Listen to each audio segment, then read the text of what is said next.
Hi, my name is Cindy Farr, and I'm the Incident Commander for the Missoula County Health Department's COVID-19 response. Today is April 15th, Wednesday, and this is my daily briefing. We've had a total of 35 cases to date in Missoula, so we're up 3 since yesterday. 33 of those cases were identified by testing, and 2 were epi-linked. If you have questions about what epi-linked means, please take a look at my video from a couple of days ago where we discuss that in depth. We have 24 cases that have now recovered and 1 death, which leaves 10 active cases. We're monitoring 155 close contacts that are in quarantine, and we anticipate that that number will go up as we do contact tracing for our newest cases. The state has had a total of 404 cases and 7 deaths so far. Today I want to talk a little bit about antibody testing. We're getting a lot of questions about antibody testing. We know that there's a lot of confusion out there, so I thought we'd take a few minutes to discuss this method of testing, what it means, and how it differs from the current tests that we're using, and discuss its limitations also. Right now, the FDA has not approved any antibody tests for COVID-19. They did issue an emergency use authorization for 1 type of antibody test, but that authorization does not mean that it is approved. Additionally, there are over 70 tests that have been registered per FDA guidelines, but they're not approved either. This has created a confusing situation of buyer beware, both for at-home tests and tests in clinics.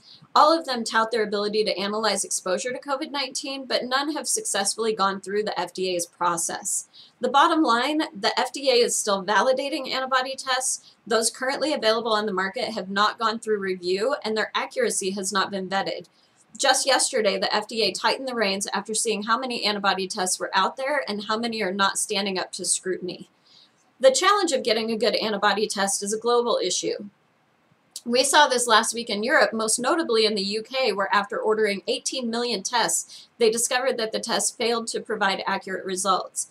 Accuracy is important, and if that means that we need to wait a couple more weeks for the FDA to approve one, it's worth the wait.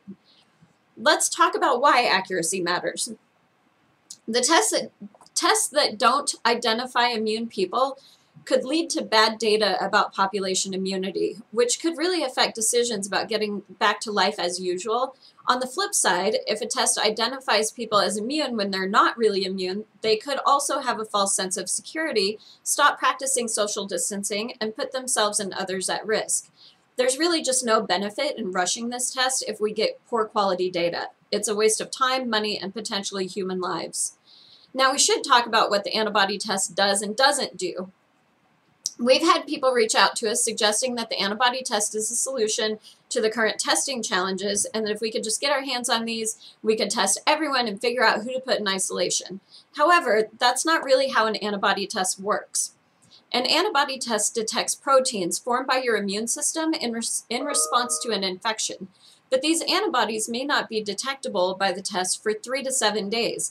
This means that a rapid antibody test is a great way to tell if someone has had COVID-19, but it's definitely not the best tool to diagnose someone with an active infection. The antibody test is less likely to identify people with COVID-19 during the period when they're the most infectious. That's why the current test, which detects viral RNA, or the virus's genetic material, is what we use for diagnosis. The current test samples the nasal passages and sometimes the throat, and then the sample is processed and the viral genome is extracted and copied millions of times and then tagged with little markers that are specific for COVID-19, which can then be detected.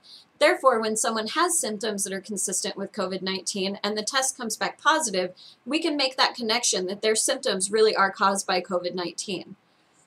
So why is the antibody test important? When we do get an antibody test that is approved and accurate, we can figure out how many people have truly had COVID-19. This is important because, as you've heard, some people can have mild cases, and some are so mild to the point that they didn't even realize that they had it. So knowing how many people may be immune can be helpful in figuring out how to get our lives back to normal. It can also help us answer questions like, how long does this immunity last? How strong of an immune response is needed to fight future exposures? Is the presence of antibodies enough to clear the virus in humans? Those are just questions that we don't have answers to yet. But even once we do have that antibody test, it's a work in progress, and only a validated, widely used test can give us and you the answers that we seek. So in the meantime, please just don't purchase at-home kits to test for COVID-19, and be aware that even antibody testing through clinical sources at this time may be using a test that hasn't been reviewed, standardized, and approved by the FDA.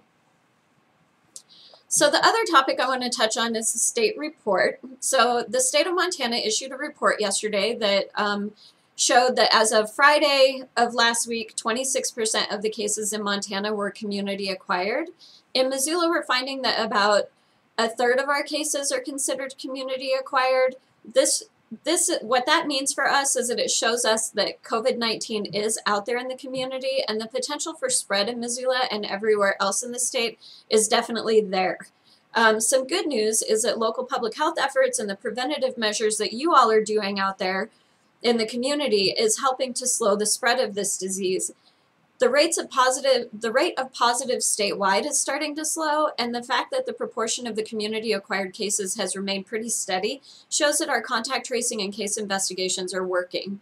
In addition, the contact and cluster that we were identifying shows that we're finding the people that are most at risk and isolating them effectively so that they're not continuing to spread disease in our community. So thank you out there for everything that you are doing to help us slow the spread of this virus in our community. Again, I just want to remind people that we don't expect to stop the virus at this time. What we're trying to do is just slow the virus spreading in our community effectively enough that we don't overtax our healthcare infrastructure and our resources that we have in Missoula County. So thanks for everything that you're doing out there to contribute to that. That's it for my daily briefing. As always, you can subscribe to me on YouTube. That's under my name, Cindy Farr, CINDYFARR. Click the notification bell so that you get notified whenever new videos are uploaded. You can follow us on Facebook at the Missoula City County Health Department.